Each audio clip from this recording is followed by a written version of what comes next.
राम राम जी। मुझे आप लोगों से बहुत जरूरी बात करनी है क्योंकि मैं 2 दिन से बहुत ज्यादा परेशान हूँ क्योंकि कंटिन्यू मेरे पास डीएम आ रहे हैं कि ये जो लखनऊ वाला इंसिडेंट हुआ इसमें मैंने कुछ बोला क्यों नहीं, एक्शन क्यों नहीं लिया, थप्पड़ क्यों नहीं मारा।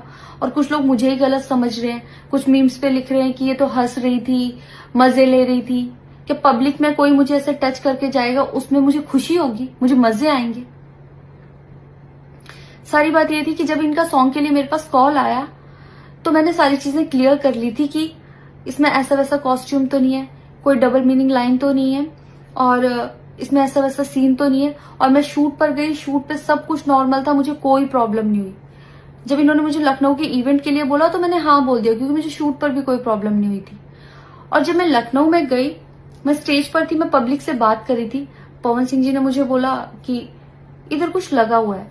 उससे थोड़ी देर पहले ही मेरी ड्रेस वो न्यू थी, साड़ी में नीचे टैग लगा रह गया था।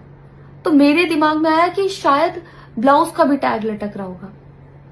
मैं हंसकर उस चीज को दबा रही थी कि अगर मेरा टैग लगा भी है तो वो चीज जिस टाइम मैं पब्लिक से माइक में बात कर रही हूँ उस टाइम ना बोल के साइड में भी बोली जा सकती है, इसलिए मैं उस चीज को उस टाइम पे दबा रही थी। मैंने हंस के टाला, अवॉइड किया और फिर दोबारा बात करने लगी। वो बोले नहीं कुछ लगा है, नहीं कुछ लगा है। तो मैंने कहा नहीं लगा, वो बोले लगा हुआ है। तो मुझे लगा कि शायद ये तो मेरे को लग रहा था कि कुछ लगा है इसलिए ये बोल रहे हैं। और पर फिर भी मैंने हंस के वहां पे टाला, पब्लिक से अपनी बात कंप्लीट की। कंप्लीट करने के बाद जब मैं अपने टीम मेंबर से मैंने पूछा साइड में जाके कि कुछ लगा है, क्या लगा है, उन्होंने बोला कुछ भी नहीं लगा था। जब मैंने देखा मेरे सच में कुछ नहीं लगा था, तब मुझे बहुत ज्यादा बुरा लगा, गुस्सा आया और रोना भी आया। लेकिन मुझे ये नहीं समझ आया कि मैं अब क्या करूं यहाँ पर, क्योंकि जहां मैं गई थी लखनऊ में, पवन सिंह जी खुद भी वहीं के रहने वाले हैं, उसी जगह पर इवेंट था।